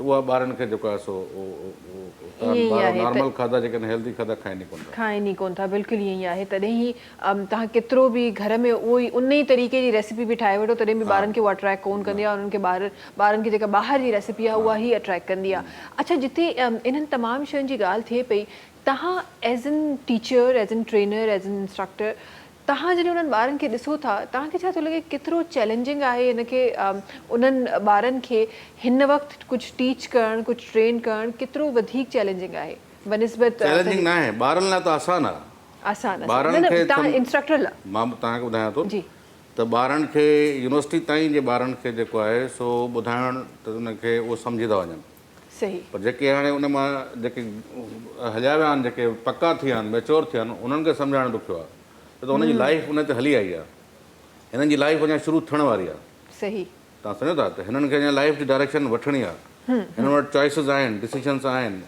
अहिड़े तरीक़े सां स्कूल जे ॿारनि खे अगरि तव्हां जेतिरो नंढी उमिरि में ॿार खे सम्झाईंदव न इन करे स्कूलनि में लाज़मी इहे एथिक्स जा साइकोलॉजी जा इहे मॉरल्स जा सब्जेक्ट हुअणु घुरिजनि सोसाइटी जा समाज जा असां वटि सॼो फोकस जेको एजुकेशन जो आहे जेका तव्हां ॻाल्हि कई उहा आहे स्किल बेस्ड एजुकेशन हा हा माना डॉक्टरी skill engineering skill business education skills IT skills असां इहे स्किल्स सां पैसो कमाईंदासीं ऑफकोर्स पैसो कमाईंदासीं पोइ हुनखे पैसे काॾे कंदासीं पंहिंजी लाइफ ते ख़र्चु कंदासीं लाइफ जो असांखे ख़बर ई कान्हे सही ईअं ई आहे सम्झो था बसि उन जे करे एंज़ाइटी जेका आहे उनखे मुस्तक़िल असां का न का शइ असांखे खपे असांजो वात हलंदो रहे चीगम सां सोपारी सां सिगरेट सां सम्झो अल्कोहल हलिया वञनि कई एडिक्शन्स में माण्हू हलिया था वञनि सॼा जा सॼा जेके बि मसइला इहे जेका इनहेरेंट एंज़ाइटी आहे इहा ख़तमु वञी थींदी जॾहिं सोसाइटी में मोहबत वधंदी हाणे मोहबत जी जेका ॻाल्हि हलंदी आहे उन में माण्हू हमेशह रोमेंटिक एंगल खणी ईंदा आहिनि हा सम्झो हाणे उहो सिम्बियोटिक अटैचमेंट आहे उनजो एज सच लव सां को तालुक ई न आहे सम्झो उहा हिकिड़ी अलॻि लेवल जी जेका आहे असां पंहिंजो उहा ऐं उहा वक़्ती आहे वक़्ती आहे उहो कॾहिं बि परमनेंट जेको आहे सो को चवे त जनम जनम जो साथ हूंदो इहा हिकिड़ी जेको आहे सो पंहिंजो माना मफ़रूज़ हुआ हिन में हक़ीक़त सां को तालुक अच्छा जेके पुराणियूं जनरेशन जीअं डॉक्टर साहिबु चए पियो 50 साल पहिरीं 50 साल पहिरीं वारी जनरेशन में जेका मोहबत हुई उहा रोमेंटिसाइज़ मोहबत जंहिंजी असां ॻाल्हि कयूं पिया मूंखे लॻे थो त उहा किथे न किथे वरी बि ईअं लॻंदी हुई त हिकु ई जनम असांखे मिलियो आहे पर अगरि 50 जनम बि मिलनि त शायदि ओड़ी मोहबत हुजे हा उहा अट्रैक्शन हाणे हिकु तव्हां हिकु शइ नोट कई आहे त हिकु टाइम बीइंग लाइ हूंदो आहे वंस तव्हांखे उहा शइ मिली थी वञे त उनजी वैल्यू उनजो हुजणु पोइ तव्हांजे लाइ मैटर नथो करे इहो बि हिकु डिफरेंस आहे पुराणी जनरेशन वटि चॉइसिस घटि आहे तव्हां सम्झो ॻाल्हि चॉइसिस अॼोकी जनरेशन वटि तमामु घणियूं आहिनि जिते चॉइसिस वधी ईंदियूं उते शइ जो मज़ो विञाइजी वेंदो हा सम्झो माना मूं वटि असां हिकिड़ी फिल्म वठी ईंदा हुआसीं VCR ते ॾिसण लाइ सॼो ॻोठु जमा थींदो मिसाल तौर ते हाणे असां वटि मूवीज़ ई मूवीज़ आहिनि उते जेको हिकिड़ी मूवी अथव बोर ई छो न हुजे पर जीअं गॾु ॾिसंदा हुआसीं खिलण बि गॾु रहण बि गॾु उहो बि गॾु त अहिड़े तरीक़े सां जेको मोहबतनि जा ऑप्शन्स आहिनि माण्हुनि वटि उहे बि घटि आहे त लिहाज़ा सॼो फोकस जेको आहे सो उहो हिक ॿिए जे मथां थिए पियो इन करे उन्हनि जो हली पियो वञे अॼुकल्ह जेको आहे सो मैरिड हुजनि या अनमैरिड हुजनि उन वटि हज़ारे ऑप्शन्स आहिनि हज़ारे प्लेटफॉर्म्स आहिनि हज़ारे जायूं आहिनि जिते मां जेको आहे सो माना जेको छा चइबो आहे फासाए सघां थो कोई बि हिक ॿिए खे फासाए सघे थो हाणे आहे फासाइण जी गेम डॉक्टर साहब तक बात पहुंच रही है हमारी डॉक्टर बिल्कुल फंसने वाली बात पहुंची ये पहुंचना बड़ा जरूरी था जी हाणे उहो पाण में ॻाल्हाईंदा घणियूं फसायूं अथई तो घणा फसाया आहिनि हाणे इहा जेका आहे नॉर्मल लैंग्वेज मां त खणी इलाही ॻोठाणे हुन में थो इस्तेमालु कयां पर जेको आहे सो हुन में नॉर्मली जेका आहे सा त कितनी जेको आहे सो हाणे इहा बि कंज़प्शन आहे वधि में वधि रिलेशनशिप सम्झो हिकिड़ो वियो ॿियो वियो टियों वियो हाणे त माण्हू रिलेशनशिप सां गॾु वरी ज़ैली रिलेशनशिप मेन रिलेशनशिप उन खां पोइ वरी सभु रिलेशनशिप बि आहिनि त उहो नाकाम थिए त भला हेॾो हिकिड़े लम्हे लाइ बि मां अकेले थियण लाइ तयारु न आहियां हिकिड़े लम्हे लाइ बि मां पंहिंजे दिलि खे ख़ाली करण लाइ तयारु न आहियां इहा एम्प्टीनेस आहे असांजे अंदरि जेके असां हिननि शयुनि सां भरियूं था पिया उहा एम्प्टीनेस बेसिकली एंज़ाइटी ही आहे जंहिंमें असांजी मुख़्तलिफ़ हिननि शयुनि सां जेको आहे सो भरियूं पिया था उन जो मेन इहो आहे त एंज़ाइटी खां माण्हू लहराइनि कोपिंग उनखे फेस कजे मिसाल तौरु अगरि मूंखे जेको आहे सो किथे स्पीकिंग जी एंज़ाइटी आहे त मां हुनखे फेस कंदुमि त मुंहिंजी ख़तमु थींदी उन खां भॼंदुमि त कॾहिं बि ख़तमु न थींदी। मूंखे पाणी जी एंज़ाइटी आहे, मां पाणी में घिड़ंदुमि। ऐं तव्हांखे जंहिं शइ जी वधीक हिकिड़ी ट्रिक थो मां तव्हांखे ॿुधायां, जंहिं शइ जी वधि में वधि एंज़ाइटी हुजे न, उन में तव्हां बेस्ट हूंदा आहियो, बेस्ट हूंदा है। उन में तव्हां बेस्ट हूंदा आहियो। अगरि तव्हांखे स्विमिंग खां पाणी खां एंज़ाइटी आहे, अगरि तव्हां हिकिड़ो दफ़ो पाणी में घिड़ियव त तव्हां नेचुरल स्विमर थी निकिरंदव। अगरि तव्हांखे स्पीकिंग खां एंज़ाइटी आहे, हिकिड़ो दफ़ो तव्हां स्टेज हिन ते बीठव, पोइ माण्हू तव्हांखे रुॻो माइक खसींदा, तव्हां ॻाल्हाइण कोन बंदि कंदव, सम्झो। इहा नेचुरल आहे। जंहिं शइ जी वधि में तव्हांखे एंज़ाइटी हूंदी उन में ई तव्हां नेचुरली बेस्ट परफॉर्म कंदव। सही। लिहाज़ा एंज़ाइटी जो हल इहो ई आहे त उनखे फेस कयो, उन खां भॼो न। सही। अच्छा, इंशाल्लाह ही त एंज़ाइटी ते ज़ाहिर असां ॻाल्हायूं था, ॻाल्हाइण ॾाढो ज़रूरी आहे। प्लस जेका एक्सेप्टेंस आहे डिफरेंट जनरेशन्स जी, स्पेसिफिकली असांजी ही जनरेशन जेका असांखे 14-15 इयर्स में डिफरेंट अफेयर्स में असांखे नज़र अचे थी, उन जी जेका एक्सेप्टेंस आहे, अर्ली मैरिज हमेशह असां वटि हिकु टैबू रहियो आहे। ऐं ज़ाहिर असांजी जेका कानूननि जेका एज आहे उहा बि 18 आहे। बट असांजा ॿार जेके आहिनि अॼु मेच्योर 12 सालनि जी उमिरि में आहिनि, and they need their life partner after their 14 और 15। इहो हिकु नेचुरल, शायदि हिनखे माण्हू इलाही मायूब सम्झनि, पर इहो थी रहियो आहे। एंड मूंखे ईअं लॻे थो जंहिं तरीक़े सां दुनिया वञी रही आहे, ही फ्यूचर में हिकु कॉमन शइ थी असांखे साम्हूं नज़र ईंदी। सो इन ते ॻाल्हाइण बि ॾाढो ज़रूरी आहे। इंशाल्लाह उन ते बि ॻाल्हाईंदासीं। प्लस असांजो जेके हमारी जो डिफरेंट वैक्सीनेशंस हैं, और जिस तरह हम पहले की हम बात करें कि हम अर्ली स्टेजेस पे चीज़ों को रोक सकें, तो अर्ली स्टेजेस पे हम क्या कुछ है जो रोक सकते हैं, उसके लिए क्या इक़दामात हमने करने, इंशाल्लाह ब्रेक के बाद उस पर भी ज़रूर तफ़सीलन गुफ्तगू हूंदी। इन सां गॾोगॾु जी वक्त है ब्रेक जो, ब्रेक ते हलूं था, वापसि इन्हनि तमामु शयुनि ते ॻाल्हाईंदासीं। तव्हां सां मुलाक़ात कयूं था नंढी कमर्शियल ब्रेक खां पोइ। सलाम सिंध सलाम सिंध सलाम सिंध सलाम सिंध सलाम सिंध सलाम सिंध। जी वेलकम बैक। अच्छा जी, डिफरेंट शयूं शामिल थियन पियो। अच्छा, उनसे अगर डॉक्टर साहब आपकी तरफ आना चाहूँगी, और अर्ली जो डिटेक्शन है वो कितनी इंपॉर्टेंट है, ना सिर्फ एक रिसर्च पे बल्कि ओवरऑल हमारी जो वैक्सीनेशंस हैं वो कितनी इंपॉर्टेंट है, और कौन कौन सी वैक्सीनेशंस है जिसके बारे में हमें पता होना बहुत ज़रूरी है। बहुत अच्छा सवाल है। मैं इसमें पहले करूँगा कि वैक्सीनेशन सही मानों में स्टार्ट उस वक्त नहीं होती जब एक बच्चा पैदा होता है। वैक्सीनेशन स्टार्ट उस वक्त होती हैं कि जब एक मदर को एक प्रेगनेंसी होती है, वहाँ से। तो सबसे पहले तो आप मदर की वैक्सीनेशन की अगर हम बात करें, तो मदर की वैक्सीनेशन के अंदर जो उनको एक टेटनस के इंजेक्शंस लगते हैं वो उनको ज़रूर लगवाने चाहिए, ठीक है। नंबर 1, माँ को अपनी अर्ली सेहत प्रेगनेंसी की हम बात बिल्कुल कर रहे हैं। और इसके अलावा माँ की सेहत का ख्याल ज़रूर रखना चाहिए, उसकी ग़िज़ा का ख्याल बहुत ज़रूर रखना चाहिए, क्योंकि अगर माँ की सेहत अच्छी होगी तो ऑटोमेटिकली बच्चे की सेहत अच्छी होगी। तो मैं हमेशा जहाँ से मैं स्टार्ट करता हूँ, तो मैं कभी भी ये नहीं कहता कि बच्चे को सही रखने की ज़रूरत है, सबसे पहले माँ को अच्छी सेहत होने की ज़रूरत है। तो ये सबसे पहला प्राइम इम्पॉर्टेंस, ठीक है। फिर उसके बाद में जब बच्चा जब पैदा हो जाता है, तो बच्चे के कुछ बुनियादी जो वैक्सीनेशंस हैं, जो कि हम जिसको हम EPI कहते हैं, एक्सपेंडेड प्रोग्राम ऑफ इम्यूनाइजेशन, तो उसके तहत जो वैक्सीन्स अवेलेबल हैं, जो गवर्नमेंट की वैक्सीन्स हैं, वो सारी की सारी लगना ज़रूरी हैं, ठीक है। फिर इसके अलावा कुछ और ऑप्शनल वैक्सीन्स हैं जो कि गवर्नमेंट की तरफ से नहीं है, लेकिन वो आपको मिल जाती हैं हॉस्पिटल के अंदर, वो भी अगर आप लगवा लें तो वो अच्छा है, ठीक है। उसमें से भी मेजॉरिटी वैक्सीन्स तो अवेलेबल हैं गवर्नमेंट की, लेकिन कुछ वैक्सीन्स ऐसी हैं जो कि अवेलेबल नहीं है, ठीक है। ऑप्शनल क्या है? जैसा कि चिकन पॉक्सी वैक्सीन है, वो अवेलेबल नहीं होती है, वो एक जो आप खुद से आप लगवा लीजिए तो ज़्यादा अच्छा है, आप उसकी कॉम्प्लिकेशन से बच जाते हैं। इसके अलावा और जैसे कि मेनिंगोकोकल की वैक्सीनेशन होती है, जो एक मेंसिनोवैक्स कहलाती है, तो वो भी आप लगवा सकते हैं, और इसी तरह से एक दो ये वाली चीज़ें हैं। लेकिन जो बेसिक गवर्नमेंट वाली वैक्सीन्स हैं, वो प्लीज़ एक हर गवर्नमेंट के मतलब हर हॉस्पिटल के अंदर, अब एक मेजॉरिटी जो बड़े बड़े हॉस्पिटल्स हैं, वहाँ पर उनके पास वैक्सीनेशन का सेंटर मौजूद है। आप उनके पास जाइए और जाकर वो आपसे वैक्सीनेशन करेंगे, और तमाम सेंटर्स है वो फ्री ऑफ कॉस्ट वो एक वैक्सीन दे रहे हैं। हाँ, अगर बहुत से बात कोई अगर वहाँ पर वो अगर खुद से वैक्सीन लगा रहे हैं, तो हो सकता है कि शायद कोई सिरिंज विरेंज की कॉस्ट ले लेंगे एट द मोस्ट, लेकिन इसके अलावा और वो नहीं ले सकते, ठीक है। फिर इसके अलावा ये तो हो गई जो कि प्राइमरी वैक्सीनेशंस हैं, जो बेसिक वैक्सीनेशंस हैं, जो बहुत ज़रूरी हैं। और बाकी इसके अलावा ये कि अपनी बस मैं सबको मैं यही कहता हूँ कि प्लीज़ ये कि बच्चों की सेहत का बहुत ज़्यादा ख्याल रखें, ठीक है। बच्चों को एटलीस्ट जो भी हमारे कुरान और सुन्ना के अंदर मौजूद है कि ब्रेस्ट फीडिंग 2 साल की उम्र तक के वो ज़रूर करना ही ज़रूरी है, क्योंकि ये माँ और बच्चे दोनों के लिए फ़ायदेमंद है। ठीक है, फिर इसके अलावा ग़िज़ा के अंदर वही वाली तमाम बातें आ जाती हैं, जो ये तमाम चीज़ों को जिसको हम एक जो भी अभी आज हमारा टॉपिक चल रहा है, और वो ये कि आर्टिफिशियल चीज़ों से अपने आप को बचाएं। ठीक है, जितनी ज़्यादा आप आर्टिफिशियल चीज़ों का एक प्रिजर्वेटिव्स के साथ और आर्टिफिशियल फूड कलर्स के, क्योंकि हर ये बात याद रखिएगा कि वो एक डब्बा जो कि बनकर दुकान पे रखा हुआ है 6 महीने से, उसके अंदर डेफिनेटली ये कि कुछ ऐसी चीज़ें ज़रूर हैं जो कि उसको प्रिजर्वेटिव के तौर पर है। आप घर के अंदर मौजूद हैं, आप घर में रोज़ाना की बुनियाद पर आप बच्चे को आप खिचड़ी बना के खिला सकते हैं।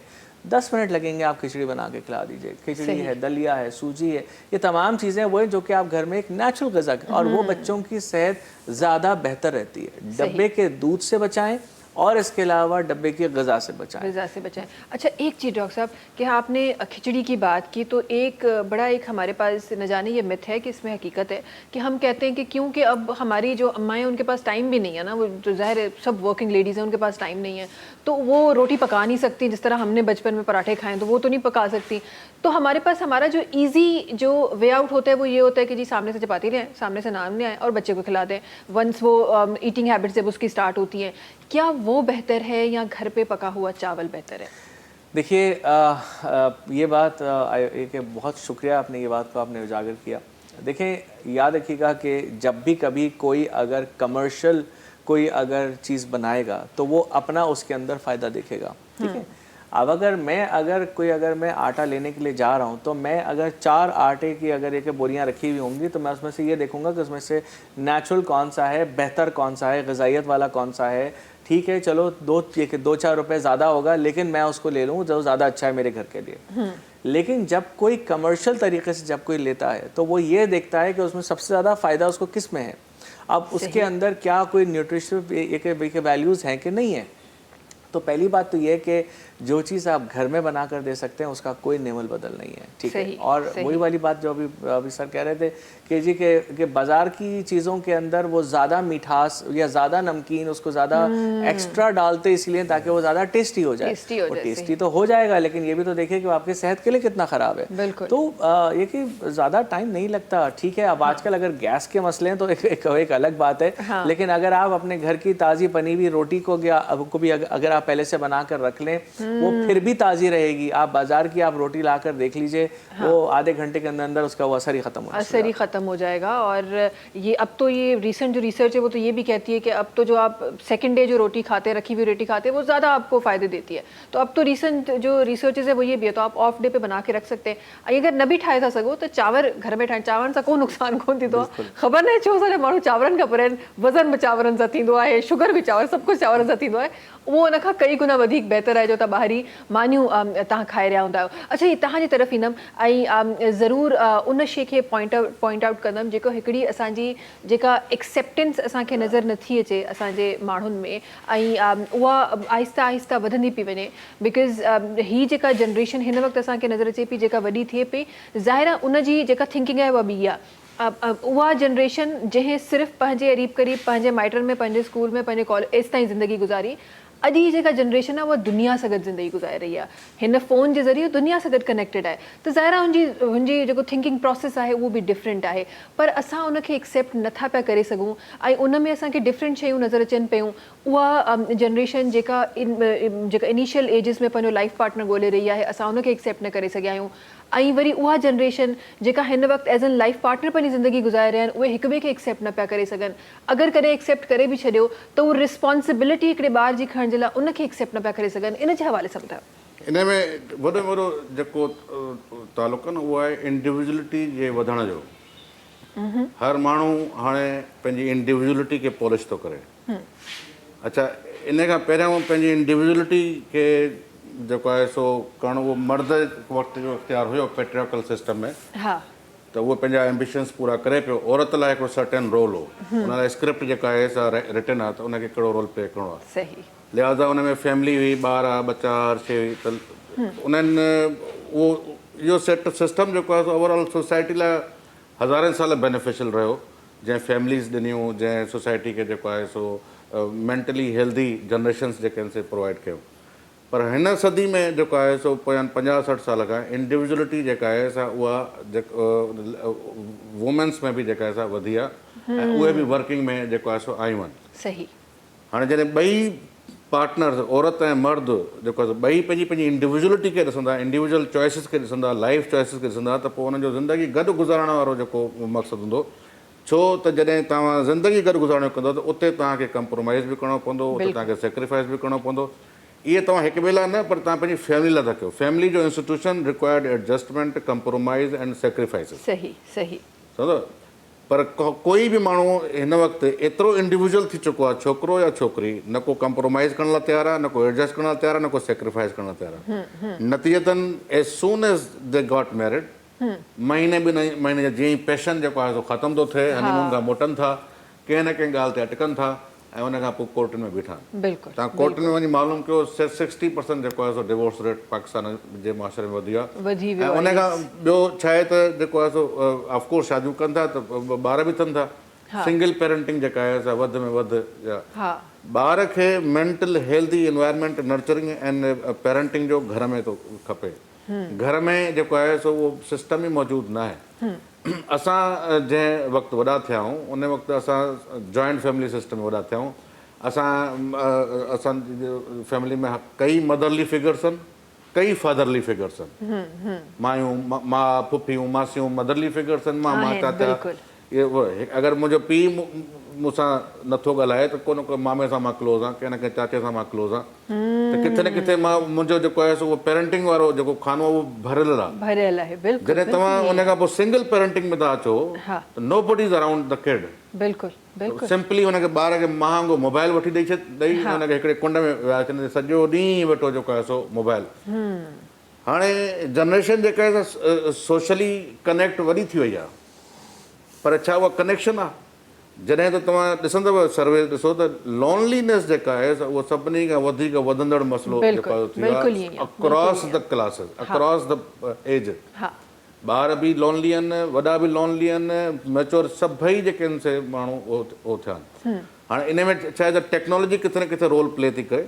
टेक्नोलॉजी एतिरियूं आसाइशूं पैदा कयूं आहिनि त मां पंहिंजे इंडिविजुअल सेल्फ खे सस्टेन करे सघां थो। अॻु में मूंखे पाड़े जी ज़रूरत पवंदी हुई, लूण लाइ, मिर्च लाइ, रस्ते ॿुधाइण लाइ मूंखे जेको आहे सो कंहिं न कंहिं खां ॻाल्हाइणो पवंदो, सलाम वालेकुम, वालेकुम सलाम करिणो पवंदो। हाणे टेक्नोलॉजी मूंखे हर शइ जेको आहे सो उहो, छो त टेक्नोलॉजी इंडिविजुअलिज़म खे सपोर्ट थी करे।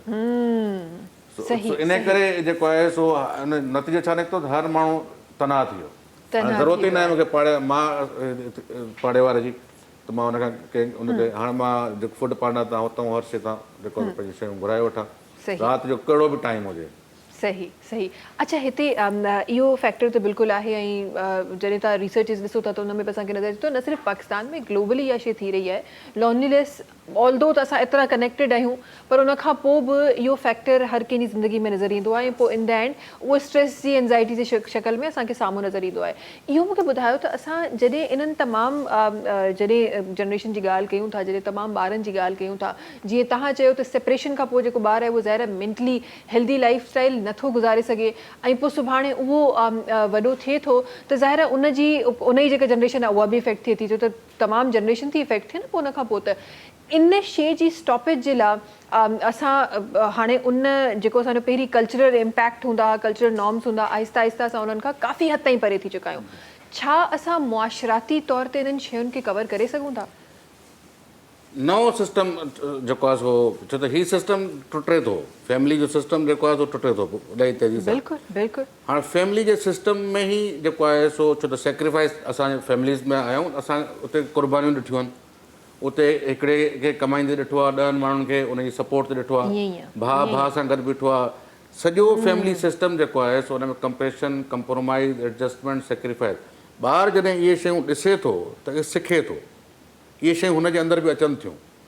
पोइ जॾहिं हू वॾो थिए थो, उहो पंहिंजी फैमिली ठाहे थो या उहो सोसाइटी खे पंहिंजी फैमिली सम्झे थो, उते उहो पंहिंजो कंपेशन, लव, ट्रस्ट कैरी करे थो वञे। त इहा शयूं हुनखे फैमिली जे इंस्टीट्यूशन खां मिलियूं। हाणे जॾहिं फैमिली जो इंस्टीट्यूशन टुटे थो त इहा शइ हुनखे मिले ई कोन थी। उहो ॾिसे ई कोन थो कंहिंखे सेक्रीफाइस कंदे, उहो ॾिसे ई कोन थो जेको आहे सो कंहिंखे क़ुर्बानी ॾिजे या कंहिंखे जेको आहे सो कंपेशन या कंहिं एम्पैथी, उहो ॾिसे ई कोन थो।